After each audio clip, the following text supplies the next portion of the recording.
when was the first time you heard about crypto? What was your first experience with crypto?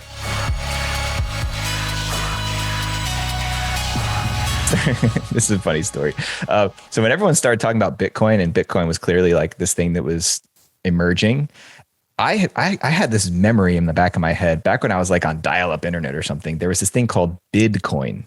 I don't know. Yes. You remember Bitcoins? Whoa, that's I don't know. back then. I still don't even know what that was, but somehow I got into it and I was earning Bitcoins from emailing people and forwarding. I don't even know how you did it back then, but I was earning Bitcoins, and I had some somewhere. I don't know what they even were, but when Bitcoin came out and everyone was like, oh my God, if you've got Bitcoin, I was like, where the fuck are my Bitcoins? Like, how do I get, it's probably in my AOL address. What was my password? Oh shit. So I got to say that was the first exposure I had to it. And then I realized, oh, it's Bitcoin. And that has nothing to do with Bitcoin. I was like, that's, for people who understand technology, and that's not me. So I shunned it away for a while, and I didn't actually invest my first dollars into crypto until just last year. So I tracked it for a while. I guess when the resurgence happened, let's say maybe 3 or 4 years ago, there was like that big spike in it.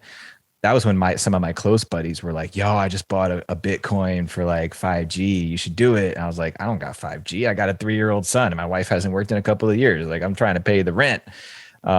So I was a slow, adopter. Slow adopter. I was going to say like a late bloomer. I was a late bloomer in the crypto world, but I've certainly come a long way with it, and towards really understanding what it is about and embracing the idea of a cryptocurrency future. So did you, so when you initially invested, what did you get into? You don't have to tell me your portfolio, but like no. I mean, I went with like the safe ones, right? I bought some Bitcoin, I bought some Ethereum. I shout out to Mark Rose. He was like, he was talking all about it. He was living on the property where I lived at, and he was like, dude, I've been in crypto, blah blah blah blah. I was like, okay, Mark Rose, you're into it, which I think is actually worth noting, right? That goes back to relationships. Here's a guy who I built up trust with for years, and here he is going at it. That's what it took to push me over the edge. I was like, okay, I trust Mark Rose. He's a solid dude. If he's getting into crypto, then let me take a look at it. And I was like, well, I got a few $100 lying around. Let me throw it in there. And then I just started to consume YouTube videos, for better or worse. But I just went in. I probably watched like hundreds of hours of crypto videos. That's it? That's it? Yeah. Well, I mean, like I'm talking about in a short period of time. Yeah. While having a young family. So for me, it was like all in. But I'm still, to be fully transparent, I'm still like skeptical. I'm not all in. My life savings isn't in crypto, but I've definitely put thousands of dollars into it at this point. So, well, that's a good little segue. So what are the things that what kind of question do you have, that you think your audience would benefit from hearing from you? My audience would benefit from hearing about crypto. Yeah. One thing I've noticed, especially with men, my audience in Rising Man tends to be guys in their 20s and 30s, different stages of life, but generally guys who either are pursuing their purpose or looking towards making that shift in their life towards something more solid, something more long lasting. Mm-hmm. And so many guys, myself included, just have no idea what they're doing when it comes to finances. And so I think a lot of guys that I see in my community are looking at crypto as, ooh, here's my opportunity to hit the lottery and have my financial future come easy, which I don't know about you, man, but I don't know any money that comes easy in this world. Sometimes you get lucky, but oftentimes you're strategic and you're willing to endure. So I don't know if there's a question in there. There is. I heard it. I heard a few. So 100%, that is the wrong way of coming into the space is looking at it as another asset class and or looking at it as a quick way to make money. Mm-hmm. The reason being because it used to be that way. It used to be that way when it was still very new and the institutions hadn't put their hands into it. It was still very decentralized. So it was a lot of lucky breaks, a lot of moments that you could invest and slide in and make a quick buck. And unlucky breaks too, I'm sure. A lot of people lost money too. Right? 100% on the opposite. They don't have YouTube channels. They don't have, some do, and that's all they talk about is how bad it is. But yes, you definitely have both sides of the spectrum, even the losing side. So what I've learned is two things: is that not only is a space not just another asset class, like it's not just another thing that you trade, and most people come into the space looking at it as that way because that's all we have compared to. You know, we have stocks, we have commodities, we have real estate. You know, and then you look at, oh, there's crypto. Here's the other thing. Where I'm learning it's not that. So that's like the one big thing. And then the other thing is the trading part of it. Like coming in with the, like somebody needs to lose for me to win. That's just how the world works. You know, it's divisive, right? It's like, I need to lone wolf this thing because nobody's here helping me out on my team. I need to figure it out on my own. That those two mindsets, in my opinion, will create a very destructive path for you in the space. Like you'll have a very bad experience because this is how I see it. The whole space is a tool. Tools, when they're put out into the universe, attract both good and evil.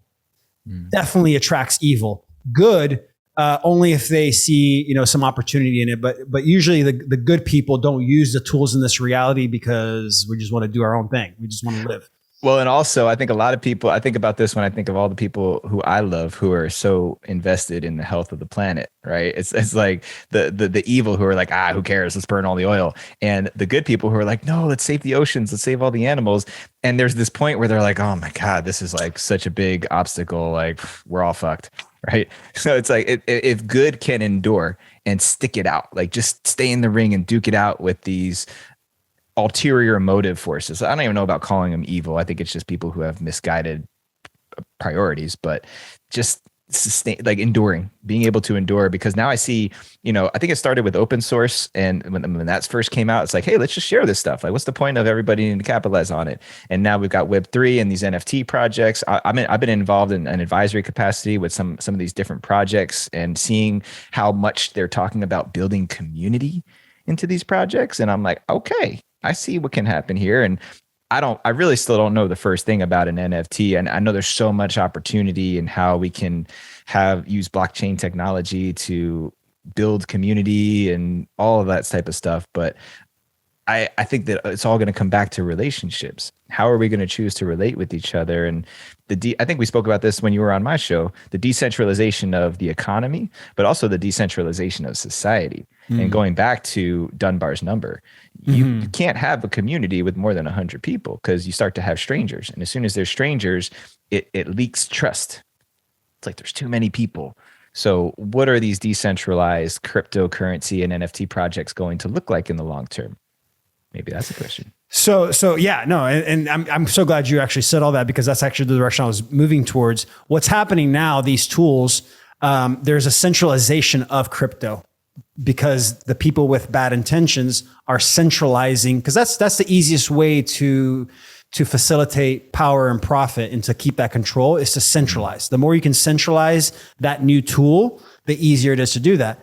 And so right now you have a centralization of crypto projects happening. It's just like the internet, right? When the internet started, it was completely decentralized. And in the last 40 years, it's centralized.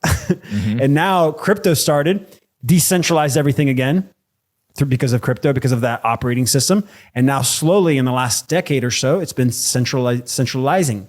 It's been the big companies that are just the same companies that were doing the same thing in the old system are now doing it. Yeah. It's just different tool, same name, or different tool, different name, same game, like the same mindset, same perspective, same ideology, all that stuff. So what I'm seeing it for what it is now, my perspective is that we need to start coming together. What you just said there about starting at the local level, like creating tiny communities. You say 100 with crypto, with blockchain, and especially these NFT DAOs that are coming out. You can actually, because these systems are essentially trustless systems. It's trustless systems to allow us to trust ourselves. Because once you eliminate, in my opinion, once you eliminate the tension that comes from talking about money, because we all have our own little different relationships to money. Once you remove that conversation and you're using a system that doesn't require us to talk about it, and it really allows us to fluidly transact and be in each other's space without having to discuss it because it's all there, it's all public, That's when things change. And in my opinion, you can do that with like 2,500, 3,000 people and still be good to go. And those are the numbers you kind of need to create a toroidal field system to where you don't need to be reliant on other markets. Well, and maybe this is the hybridization, right? Let's use another. That's what it is. It's exactly the hybridization of my world of building community that's based on relationships and finances. Because, hey, those two things really aren't going to go away, right? We're always going to need resources. We put value into a resource, some form of currency that allows us to have these exchanges and trades for what we need. So the relationship side is the industry that I know really well.